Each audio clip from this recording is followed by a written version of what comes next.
Selamat pagi anak-anak. Pagi. Gimana kabarnya? Baik. Baik.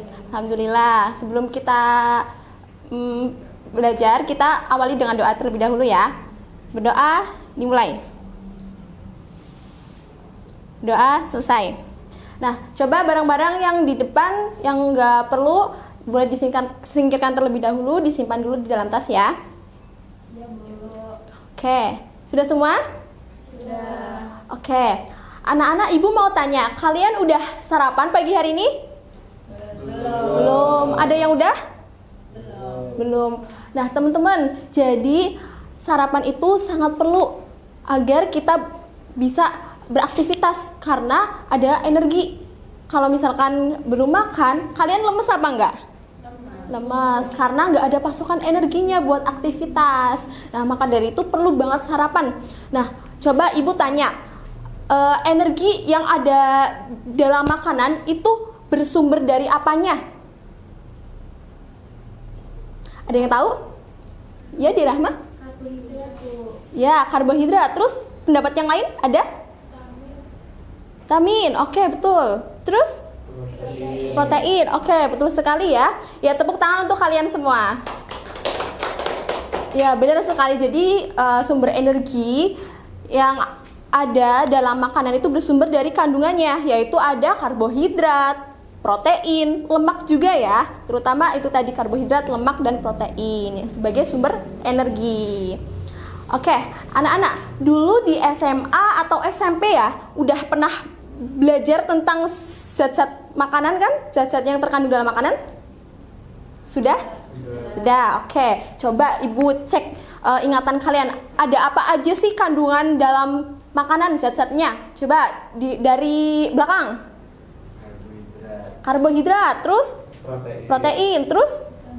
Vitamin, terus? Apa? Ada lagi nggak nih? Masih banyak kayaknya ya. Ya, Dekarin? Nggak apa-apa, nggak apa-apa. Ya, tadi Dekarin bilang zat besi ya. Oke, betul. Ya, jadi betul semua ya jawaban kalian. Tepuk tangan buat kalian. Jadi alhamdulillah masih ingat ya. Ya, jadi tadi ada karbohidrat, lemak, protein itu merupakan zat yang terkandung dalam makanan.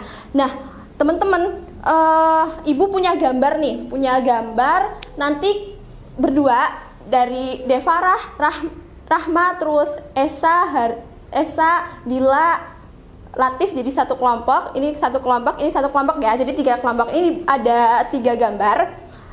Coba kalian diskusiin, komunikasiin makanan yang ada di depan itu termasuk dalam zat apa? Mengandung zat apa? Nah, untuk kelompok 1 Devarah yang jagung, untuk kelompok 2 Delatif yang daging, yang kelompok 3 yang alpukat. Coba ibu kasih waktu 1 menit cukup? Cukup. Oke. Dimulai dari sekarang ya.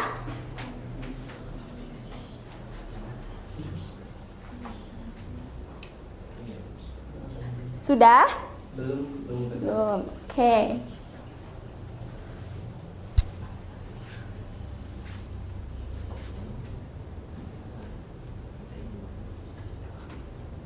Sudah?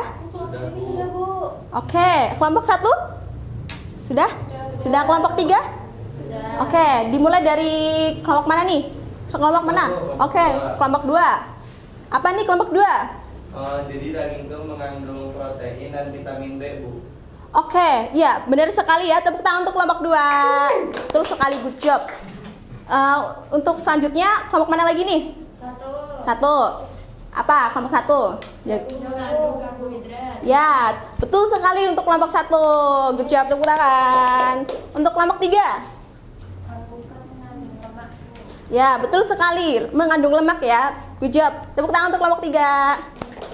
Oke. Ya, teman-teman, jadi makanan-makanan tersebut tadi ada karbohidrat, lemak, dan protein itu ternyata termasuk dalam zat-zat kimia loh, teman-teman. Nah, kok kita bisa tahu ya makanan tersebut mengandung zat kimia seperti lemak, protein, dan karbohidrat? Ada yang tahu gimana cara mengetahuinya? Belum. Yang lain? Belum. Oke, Ibu kasih tahu ya. Jadi, untuk menganalisis kandungan, zat kandungan yang ada di dalam makanan itu menggunakan ilmu kimia juga loh, teman-teman. Jadi, itu termasuk salah satu cara sederhana dalam analisis kimia, terutama dalam bahan makanan. Nah, ternyata analisis kimia bisa dilakukan oleh anak-anak SMA tuh. Lihat seperantaran sama kalian kan, dengan konsep kimia sederhana. Nah, ternyata kita tuh gak jauh-jauh dari ilmu kimia. Betul apa betul? Betul. Karena tadi mulai dari zat makanan, kemudian juga cara menganalisisnya menggunakan ilmu kimia. Jadi, ayo teman-teman, kita harus belajar ilmu kimia biar mengetahui bagaimana sih dunia bekerja itu. Oke, sepakat ya? Oke. Nah, ngomong-ngomong tentang makanan, Ibu punya satu pisang nih, tapi udah busuk, nggak bisa dimakan.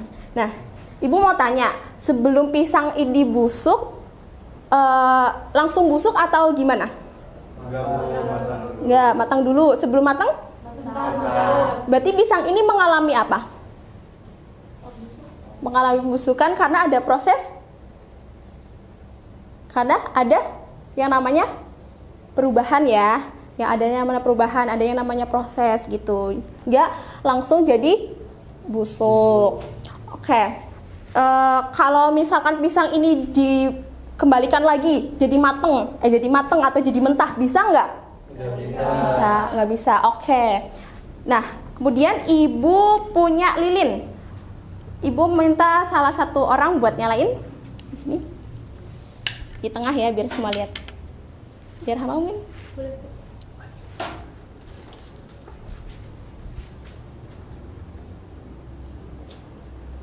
Di sini aja deh Hama, biar.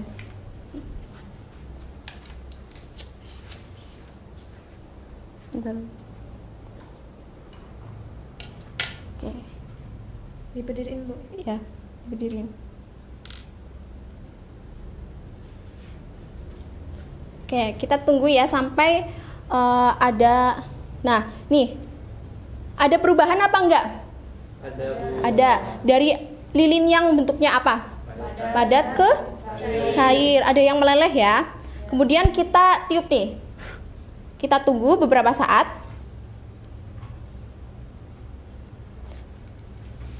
Coba Ibu mau kasih lihat ke teman-teman. Ini yang tadi lelehan berubah lagi apa enggak? Berubah. Yang belakang kelihatan? Jadi padat ya. Yang di sini kelihatan ya? Ya. Coba bandingkan sama yang pisang tadi. Kalau pisang bisa kebentuk semula apa enggak? Enggak. Tapi kalau lilin bisa kebentuk semula enggak? Habis meleleh? Bisa. Nah, keduanya kan mengalami perubahan. Tetapi perbedaannya adalah yang lilin bisa apa?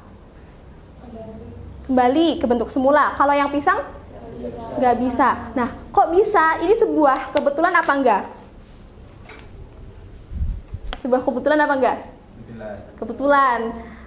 Ibu koreksi ya. Jadi ini merupakan ada kaitannya dengan yang namanya ilmu kimia lagi teman-teman, yaitu tentang perubahan materi. Nah, pada pertemuan kali ini kita akan membahas tentang perubahan materi. Salah satu contohnya yaitu dari dua lilin dan pisang yang busuk. Nah, lilin yang mencair terus berubah lagi menjadi padat itu termasuk dalam perubahan fisika yang bisa kembali lagi ke bentuk semulanya. Sedangkan kalau yang pisang itu termasuk dalam perubahan kimia, yaitu tidak bisa kembali lagi ke bentuk semulanya. Oke, kita pada hari ini akan belajar hal tersebut di materi hakikat ilmu kimia. Sebelumnya ada yang ditanyakan? Belum. Oke, kita masuk ke materi ya.